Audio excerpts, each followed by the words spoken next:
So, you're getting ready to spend thousands to go on your big safari adventure in Africa. And everywhere you turn, you see images like this, promoting the big five. The lion, the elephant, the buffalo, the rhino, and the leopard.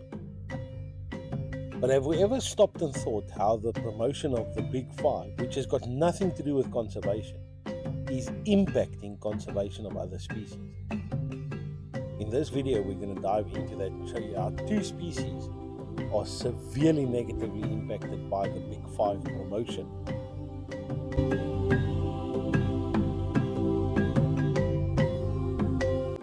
Right, so the two species that are most affected by the whole big five thing are cheetahs and wild dogs. Now, if you look at the numbers, just in Tanzania alone, it is estimated that there is about 14,000 lions in the wild. Compare that to 6,000 cheetahs in the world and 6,000 to 7,000 wild dogs in the world. The cheetah and the wild dog is a much rarer sighting than the lion. However, the big five push keeps on promoting the lions. This leads to a situation where every time a new area is set aside as a reserve and we are rewilding an area, the first thing people want is to introduce the big five. Now, once you introduce the big five and the lions become settled, that makes cheetah conservation and wild dog conservation extremely difficult. And I'm going to explain to you why. So cheetahs, as you can see in this clip, suffer from a phenomenon of kleptoparasitism. And the reason for that is that cheetahs running at 120 kilometers an hour expend immense amount of energy and uses a lot of oxygen. So by the time they've caught an animal and they've made a kill, they are so tired that they can't even begin to eat. They need to lay there next to the carcass and catch their breath. And this is when a lion can simply walk up and say, "Thank you very much, I'll take it." Because the cheetah knows it is so tired and it is so weak it can't fight, so it just walks away. Now, lions have been known to actively pick up on this and actually start following the cheetahs, especially nomadic males, and just keep on stealing the cheetah's food. So that's how that's one way that the cheetah loses out in this whole equation.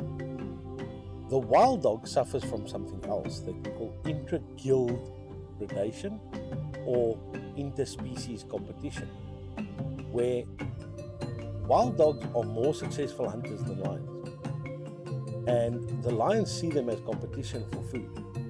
So whenever a lion sees a wild dog, he's got one thing on his mind and one thing only: kill it, because it interferes with my ability to get food. So to a certain extent, wild dogs also suffer from kleptoparasitism, because when they hunt and the way they hunt, if anybody's seen that, it's quite loud and it attracts lions, and they'll easily take over the kill and kick the wild dogs off, wild dogs being much smaller and much weaker.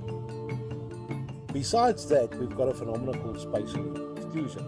So let's say you've got a reserve, a lot of it is mountainous, and there's one big plains area. Obviously, the lions are going to prefer to hunt.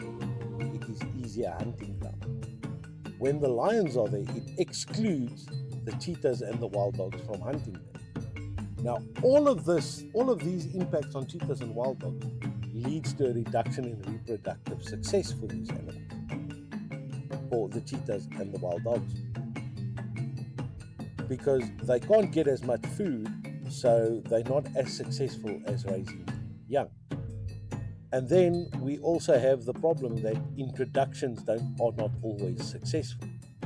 In many cases, we introduce cheetahs or wild dogs to a reserve just to have them killed by the lions.